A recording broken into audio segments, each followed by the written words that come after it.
Diga, diga. Pois, lá está. É como a ida ao escritório. Vou gerindo. Bom, se calhar já estamos com quórum, não é? Boa tarde a todas, a todos. Que belo quórum aqui temos. Obrigada por terem vindo. Obrigada, Cláudia. Obrigada eu. Por teres escrito esta coisa maravilhosa. Por estares aqui.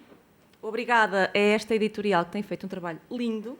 Que se vocês não acompanham, comecem a acompanhar. Verdade. Que é a Companhia das Ilhas. Que, entre outras coisas, tem das coleções mais maravilhosas e dos textos mais maravilhosos de teatro em português, feitos em Portugal, editados. Alguns desses textos, dessas coleções de textos premiadas nacionalmente, fazem mesmo um bom trabalho. E a prova disso é que editaram isto. Agradecer às correntes de escritas, como é óbvio, que são esta espécie de pequeno paraíso, não um paraíso triste, como era a batalha, mas um paraíso fértil. E o que é que eu vos quero dizer? Pouca coisa. A primeira coisa foi quando a Cláudia Lucas disse: queres apresentar isto? Eu disse: sim. Perguntem-me: eu sabia o que era? Não. Sabia ao que vinha? Sim. Aquilo que eu tenho acompanhado da Cláudia dá-me sempre a segurança absoluta de que venha o que vier, virá qualquer espécie de verdade. E isso é inestimável. Seja lá a qualidade literária, o que isso for. Não é? E depois, ocorre-me dizer outra coisa, que é absolutamente celebratório para mim poder apresentar um livro que se chama Ode Triunfal à Cona. É maravilhoso que finalmente isto seja possível de dizer, despoderadamente, até com alegria, com um ato celebratório, com um ato reivindicativo, com a concretude que a própria Cona é, sem um excesso de pudor, sem um excesso de velamento, sem um prazer pelo impropério, pelo prazer do impropério, mas com a frontalidade de olhar a palavra e pela palavra olhar a coisa, como se a víssemos realmente pelo que ela é e pode ser, e tem sido e nunca se viu. E, portanto, é para mim uma imensa alegria apresentar este livro, mas também é uma enorme tristeza pensar que ainda é preciso editar este livro. Pensar que o que aqui está escrito é, na verdade, um rolinho de obviedades, coisas óbvias.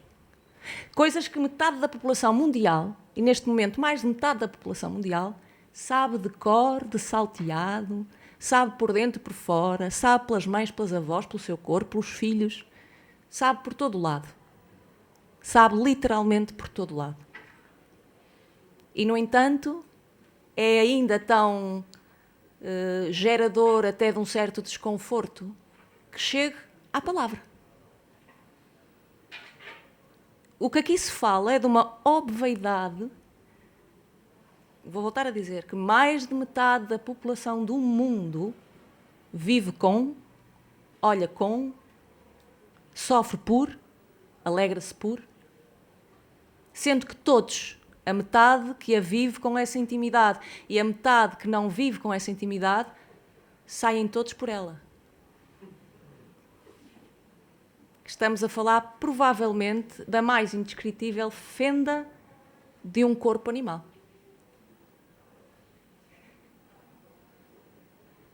Mas há uma coisa muito bonita também, que é quando se começa a olhar para as coisas óbvias e a nomeá-las, e a olhar para elas realmente com atenção e a pensar porque é que elas são como são, que se passa da passividade à filosofia. Aquilo que nós tomamos como óbvio é, na verdade, uma construção intrincadíssima de coisas ditas ou coisas escondidas e que ficaram por dizer. Aquilo que nós chamamos a tradição, faz porque sempre se fez, é uma justificação, para não dizer horrível, é uma justificação pobre. Ela autojustifica-se sem justificação clara.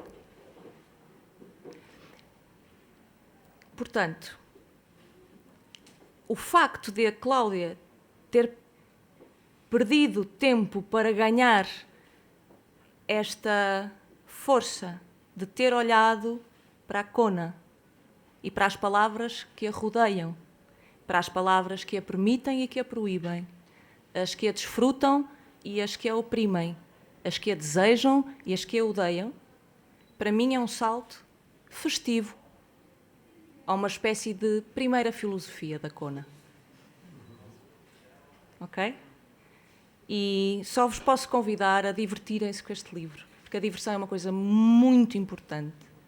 A diversão é um gesto profundo da inteligência, mas não se deixem enganar pelo aparente... É o que eu digo, não se seduzam com o aparente despautério, com o engraçado do despropósito. Há aqui tanta violência, às vezes, nas palavras mais contidas, do que no despautério de usar as palavras proibidas. Às vezes, muito mais profundamente, é revelada a proibição, o silêncio, o peso, a dificuldade. Apetece-me dizer uma palavra. Diz? Que é a caladeira que se foi instalando sobre essa boca, do que aquilo que se ouve no aparente grito de celebração. E isto também tem muito que ver com a Kona. Não se iludam com os seus sangramentos e com os seus prazeres. Há um entendimento da subtileza do mundo muito mais profundo do que isso. Ok? Podemos falar de feminismo? Podemos. Podemos falar de quase uma resposta à grande celebração do caralho que tem sido a literatura como cânon. Podemos. Também há essa inteligência. Mas há muito mais subtileza do que isso. Não se enganem com a facilidade aparente deste livro. E, portanto, obrigada, Cláudia. É isto, Cláudia? É isso. Pronto. Acho que falaste muitíssimo bem. Impecável.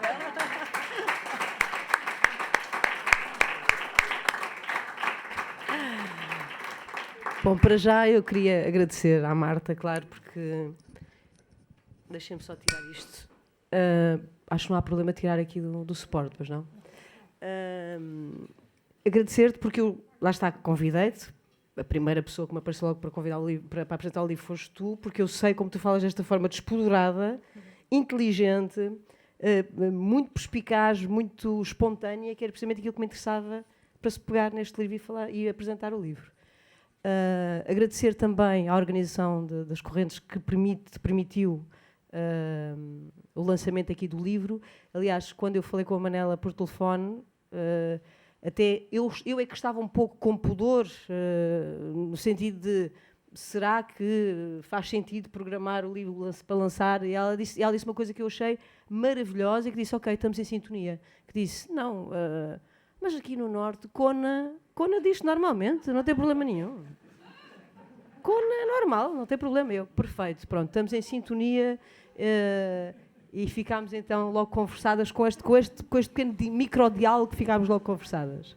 Pronto, eu de facto, em nenhum lançamento falo sobre os livros, portanto aqui não vai ser exceção. O que eu gostaria mesmo era de partilhar o poema e portanto farei uma leitura do poema que dá nome ao livro, precisamente.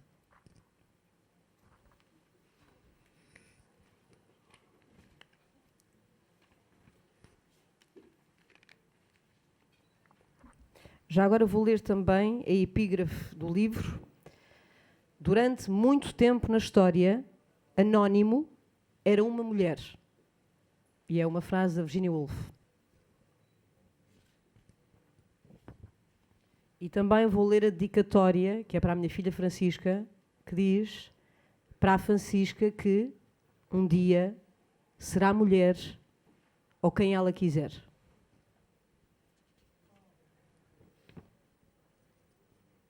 E já que estamos em citações, tenho ainda uma outra citação, que é a epígrafe do poema Ó Triunfal a Kona, da Anna Atterley, que diz: e quando o poema é bom, não te aperta a mão, aperta-te a garganta. Não há maior poder que o da Kona. Por ela, homens e mulheres destruíram famílias, abandonaram o país, cometeram grandes culpas, inveja, luxúria e gula. Traídos foram irmãos e irmãs, amigos de longa data, cônjuges e outros parentes. Qui a déjà bouffé une chatte. Falo bem quem erguer o dedo. Quem nunca manjou ou quis que lhe jantassem, que atire a primeira língua. Mesmo maldita alça toda a espécie de gente, cavalheiros e senhoras, eruditos e pessoas rudes, e muitos imbecis, evidentemente. Oh, sim. É incomensurável o poder da Kona. A palavra não chega a ser injúria. No dicionário soa fraca. Órgão sexual feminino. Já grafada na parede, mostra-se vocábulo cão de guarda, rosnar ansaimado, ranger de dentes. Há que dizer alto, muitas vezes, até perder o medo. Kona, Kona, Kona, Kona, e formar um exército. Hora de reunir combatentes. La grande armée. Alistem-se resistentes da narrativa humana. Não há maior poder que o da Kona. Por milénios, subestimada e ofendida, censurada desde a gênese, violentada por familiares, amantes e desconhecidos, tratada como merda, enfim, basta. Não há maior poder que o da Kona, acostumada à violência e ao sangue que escorre de dentro, forçada a esconder o menstruo. Cedo diminuída à vergonha da sua natureza, quando não há nada de obsceno no seu sangue. Exigem decoro à descamação das paredes internas do útero. A Kona não é suja, por mais que o insinue a publicidade. A mercadologia da vergonha continua. É preciso preservar o tabu, criar novos e inúteis produtos e manter a insegurança acesa. A Kona não cheira mal. Mal cheira o dinheiro das vossas vendas. Fétidos são o pudor e o medo e os químicos inventados para solucionar problemas inventados. Oh, anacronia feminista de Safo, de Dickinson, de Jesus. Sim, sobretudo tu, primeiríssimo defensor da Kona. Louvo-vos, celsas trovadoras, ó Stein, ó Wolff, ó Simone, acérrimas combatentes da brigada de higiene ao mofo da vossa e de outras épocas. Regozijai-vos nas tumbas e saudai os nossos, que são também os vossos tempos. Ó Madonna, ó Pussy Riot, ó Beyoncé, atentai sempre contra os nossos ouvidos como se fosse a primeira vez. Dai-nos música, essa arte bruta que penetra os sentidos sem pedir licença. Ó cantoras, ó poetas, expressai-vos livres. Afortunadamente juntos, o passado e o futuro. Não há maior criadora e musa do que a Kona. Ó crianças vindas e por vir ao mundo, dai graças ao túnel sagrado que vos deu passagem. Façamos do parto uma cerimónia oficial, uma inauguração, e que se exija ao Presidente da República o cortar da fita umbilical, que entre uma banda e que toque de Mozart a marcha turca.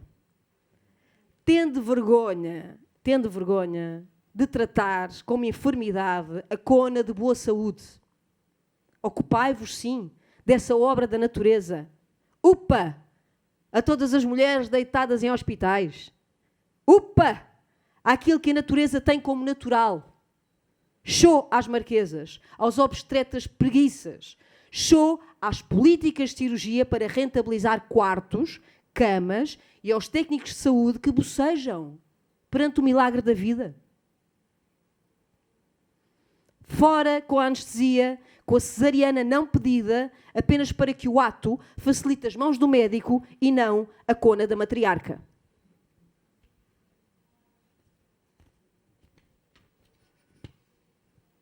Que grande e rotundo, basta. Não há maior beleza que a da sua morfologia. Que esteta! Pomposa e depilada desde a Grécia Antiga, com argila, sândalo e mel, em mármore, na tela e na película, lisa, desbastada, farta. Imberbe e nobre, tanto no nascimento como na morte. A origem do mundo como na pintura, a porta do prodígio da vida. A cona exige mais veneração e amor. Clap, clap, clap, clap, clap.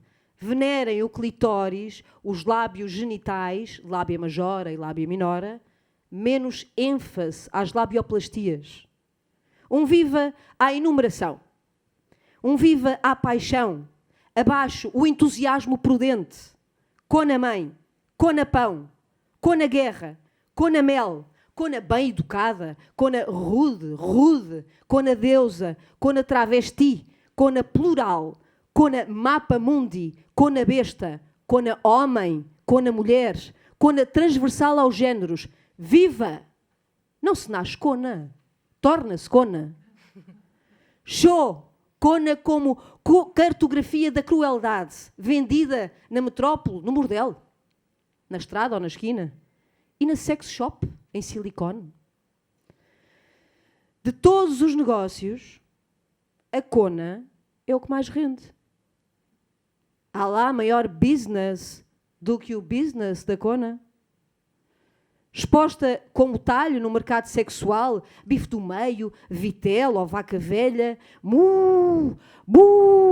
mutilada na Indonésia, na Etiópia e noutros pontos do mapa, aos 3 anos de idade. Horror!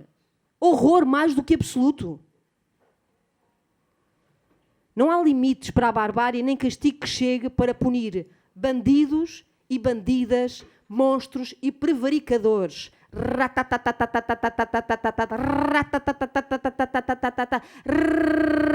Abaixo com toda essa não gente.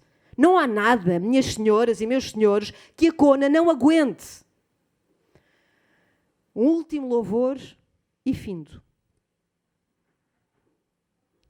Cona ácida, cona alcalina, cona orgasmo, cona xxx, cona frígida, cona venho-me quando quiseres, cona pila,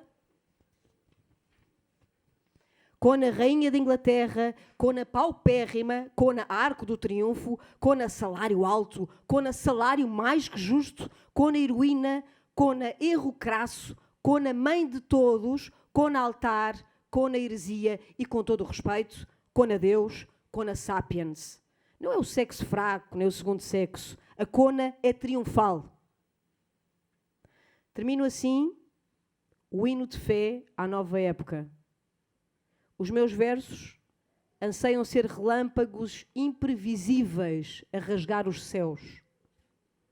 Se incendeio aqui e além galhos antigos e podres, culpem a tempestade. E pessoas da edição, por favor, não me peçam para pôr um asterisco na cona.